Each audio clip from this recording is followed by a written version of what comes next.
देश के इतिहास में कुछ ऐसे फैसले लिए जाते हैं जिससे देश की दशा और दिशा दोनों बदल जाती है, कभी भलाई के लिए तो कभी बुराई के लिए। The emergency in Indian, Manmohan Singh का लिबरलाइजेशन, पोखरिन न्यूक्लियर टेस्ट और मोदी जी का नोटबंदी, 2016 इंडियन बैंक नोट डिमोनेटाइजेशन। लेकिन अब जो होने जा रहा है वो देश के डेमोक्रेसी और फंडामेंटल स्ट्रक्चर को सीधा प्रभावित कर सकता है। तो वीडियो शुरू करने से पहले मैं आपसे एक छोटी सी रिक्वेस्ट करना चाहता हूँ कि दोस्तों, अगर आप मेरे चैनल पे नए हैं ना तो वो सब्सक्राइब वाली बटन जरूर दबा दीजिएगा, क्योंकि मुझे आपकी सब्सक्राइब की इस टाइम बहुत ज़्यादा ज़रूरत है।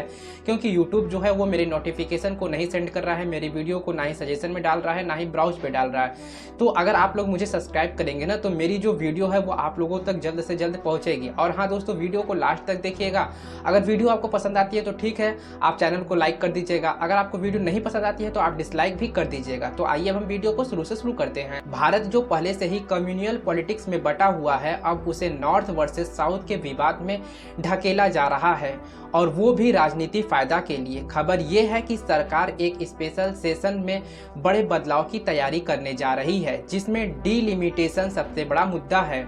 सरकार आर्टिकल 81 में संशोधन करके लोकसभा की सीट 543 से बढ़ाकर करीब 850 करने की योजना बना रही है, यानी लगभग 815 सीट राज्य के लिए और बाकी यूनियन टेरिटरीज के लिए कारण बताया जा रहा है वोमेन रिजर्वेशन को लागू करना। लेकिन विपक्ष का सवाल यहाँ पर यह है कि जब नया सेशन ही नहीं हुआ है तो 2011 के डेटा के आधार पर सीट का बंटवारा कैसे संभव माना जाएगा। यही इस पूरे विवाद की जड़ है। अगर पॉल्यूशन के आधार पर सीट बढ़ती है तो यूपी, बिहार, राजस्थान जैसे राज्य को भारी फायदा होगा, जबकि तमिलनाडु, केरल हो गया, मध्य प्रदेश हो गया, तेलंगाना हो गया जैसे राज्यों को नुकसान होगा जिन्होंने पॉपुलेशन अपनी कंट्रोल किया था। सिंपल भाषा में बोलें तो हिंदी बेल्ट का जो दबदबा है वो संसद में बढ़ेगा, साउथ रिपीटेशन घटेगा। आज जहां साउथ का हिस्सा करीब 24% है वो घटकर करीब 20% रह सकता है, वहीं नॉर्थ का हिस्सा 38% से बढ़कर 43% तक जा सकता है। दोस्तों, इसका मतलब साफ है कि जिन राज्यों ने अपनी पॉपुलेशन कंट्रोल किया है उन्हें सजा मिलेगी, और जिन्होंने नहीं कंट्रोल किया है उन्हें फायदा मिलेगा। और यही वजह है कि साउथ के नेता इसे राजनीतिक संतुलन बता रहे हैं। अब समझते हैं कि डिलिमिटेशन आखिरकार है क्या। तो दोस्तों, डिलिमिटेशन जो है वो एक प्रक्रिया है जिसके तहत चुनावी क्षेत्र की सीमाएं तय की जाती है ताकि हर संसद लगभग बराबरी आबादी का प्रतिनिधित्व कर सकें। यह प्रक्रिया आर्टिकल 82 ऑफ इंडियन कॉन्स्टिट्यूशन के तहत होती है, और इसके उद्देश्य ये होते हैं 1 वोट 1 वैल्यू, यानी हर वोट की ताकत बराबर हो। शुरुआत में ये हर 10 साल में होते थे, लेकिन 1976 में इंदिरा गांधी की सरकार ने इसे फ्रीज कर दिया, और कारण था पॉपुलेशन एक्सप्लोजन, ताकि ज्यादा आबादी वाले राज्य को ज्यादा फायदा ना मिले। बाद में अटल बिहारी वाजपेयी सरकार ने इसे 2026 तक बढ़ा दिया, यानी करीब 50 साल तक सीट्स का असेंबली बंटवारा नहीं होगा। अब 2026 नज़दीक है और सरकार इस प्रक्रिया को लागू करना चाहती है, लेकिन बिना नए सेशन के यह कदम विवाद खड़ा कर रहा है। अगर 2011 के डेटा के आधार पर डिलिमिटेशन होता है तो साउथ का रिपीटेशन घटेगा और नॉर्थ का बढ़ेगा। इससे संसद का पूरा पावर बैलेंस बदल जाएगा। कुछ एक्सपर्ट का कहना है कि सरकार चाहे तो प्रोपोर्शनली फार्मूला अपना सकती है जिसमें सभी राज्यों का संतुलन बना रहे, लेकिन अगर सिर्फ पॉपुलेशन को आधार बनाया गया तो असमानता बढ़ेगी। अब सवाल उठता है, क्या वोमेन रिजर्वेशन के लिए डिलिमिटेशन जरूरी है? सरकार कहती है हाँ, लेकिन विपक्ष का कहना है कि ये दोनों अलग मुद्दे हैं और इन्हें जोड़कर पेश करना एक राजनीतिक हो सकता है। Don't do politics with the future of India. Don't do politics with the federal structure of India. Don't try and disturb. तो सवाल यहाँ पर ये उठता है कि अब आगे क्या होगा। अगर यह बिल पास हो जाती है तो डिलिमिटेशन कम्युनिकेशन पूरे देश की सीट और सीमाओं को दोबारा तय करेगी, और इस फैसले को कोर्ट में चुनौती भी नहीं दिया जा सकेगा। यानी एक बार अगर बदलाव हो गया ना तो उसे पलटना आसान नहीं होगा। यही कारण है कि विपक्ष और कई राज्य सरकार इस मुद्दे पर सवाल उठा रही है। उनका कहना है कि इतना बड़ा फैसला बिना चर्चा और सहमति के नहीं होना चाहिए, लेकिन सरकार की रणनीति साफ दिखाई देती है। वोमेन रिजर्वेशन के साथ डिलिमिटेशन को जोड़कर विपक्ष को ऐसे स्थिति में लाना जहां वो खुलकर विरोध ना कर सकें। अब असली सवाल यही है, क्या ये सुधार है या फिर राजनीतिक चाल है? क्या ये लोकतंत्र को मजबूत करेगा या फेडरल स्ट्रक्चर को कमजोर करेगा? सबसे बड़ा सवाल, क्या भारत इसके लिए तैयार है? क्योंकि यह सिर्फ सीट बढ़ाने का मामला नहीं है, यह पूरे पावर बैलेंस को बदलने का मामला है। अगर यह फैसला लागू होता है तो आने वाले समय में भारतीय राजनीति का नक्शा पूरी तरीके से बदल सकता है। अब तक आपने समझ लिया कि डिलिमिटेशन होता क्या है और विवाद क्यों हो रहा है, लेकिन असली सवाल अभी बाकी है। इस पूरे खेल का सबसे बड़ा फायदा किसे होगा और नुकसान किसे होगा?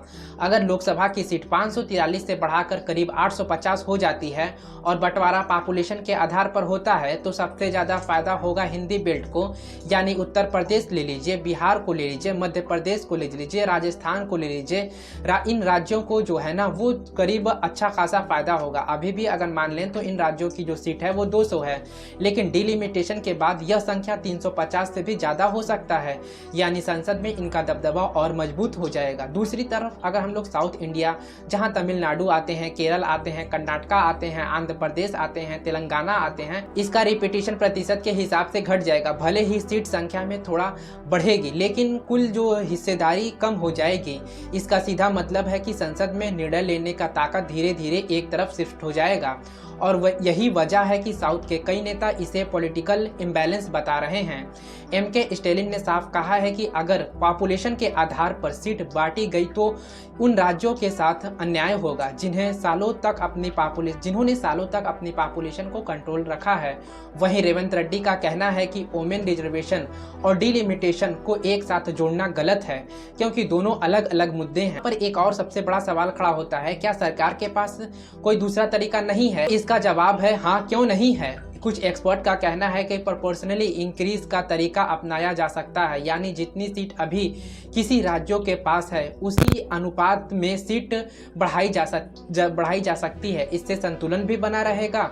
दूसरा तरीका यहाँ पर यह भी है कि राज्यसभा को ज़्यादा मजबूत बनाया जाए ताकि सभी राज्यों की आवाज़ बराबरी से सुनी जा सके, लेकिन इन विकल्पों पर चर्चा नहीं हुई और यहीं से सरकार की मंशा पर सवाल उठने लगा। अब हम लोग बात कर लेते हैं टाइमिंग की। यह सब अभी क्यों, चुनाव के समय क्यों? क्योंकि अगर यह बदलाव चुनाव से पहले हो जाता है तो नए सीट मैप के साथ राजनीतिक समीकरण पूरी तरीके से बदल सकता है। खास करके उन राज्यों में जहां एक पार्टी मजबूत है उसे और फायदा मिल सकता है और जहां कमजोर है वहां नुकसान कम हो जाएगा। यानी एक तरफ से पॉलिटिकल गेम कहें तो पूरी तरीके से सेट किया जा सकता है। अब बात करते हैं प्रक्रिया की। अगर यह बिल पास हो जाता है तो डिलिमिटेशन कम्युनिकेशन बनाया जाएगा जिसमें एक रिटायर्ड जज और इलेक्शन कमीशन के सदस्य होंगे।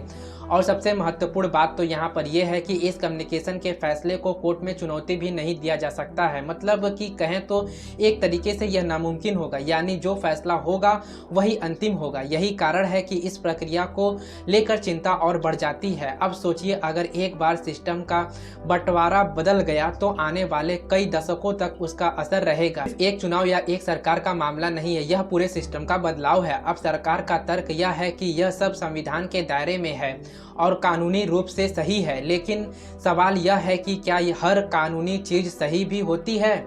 यही बहस का केंद्र है। अब बात करते हैं वोमेन रिजर्वेशन की। सरकार कहती है कि बिना डिलिमिटेशन के इसे पूरे तरीके से लागू नहीं किया जा सकता है, लेकिन विपक्ष का कहना है कि इसे अलग से भी लागू किया जा सकता है और इसे डिलिमिटेशन से जोड़ना एक रणनीतिक भी हो सकता है ताकि बड़े बदलाव को आसानी से पेश कराया जा सके। यानी एक तरफ से दो मुद्दे को जोड़कर एक बड़ा राजनीतिक फैसला लिया जा रहा है।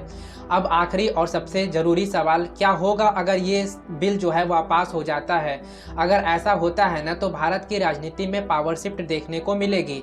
संसद में रिप्रेजेंटेशन का संतुलन बदल जाएगा। नॉर्थ वर्सेस साउथ का विवाद और गहरा हो सकता है। इससे फंडामेंटल स्ट्रक्चर पर असर पड़ सकता है क्योंकि राज्यों की आवाज़ बराबर नहीं रह जाएगी। लेकिन दूसरी तरफ कुछ लोग यह भी कह रहे हैं कि पॉपुलेशन के आधार पर रिप्रेजेंटेशन होना ही असली लोकतंत्र है, यानी 1 पर्सन 1 वोट 1 वैल्यू। अब फैसला आपके हाथ में है। आप इसे सुधार मानते हैं या सियासत का खेल? आपको क्या लगता है, क्या यह बदलाव भारत के लिए सही है या नहीं? कमेंट में जरूर बताइएगा। और अगर आपको ऐसे ही गहरी और बिना फिल्टर वाली जानकारी पसंद आती है तो चैनल को सब्सक्राइब भी जरूर कर दीजिएगा, क्योंकि यहाँ आपको हर बड़े मुद्दे की असली तस्वीर दिखाई जाती है। तो चलिए दोस्तों, मिलते हैं आपसे किसी नेक्स्ट वीडियो में। तब तक के लिए धन्यवाद।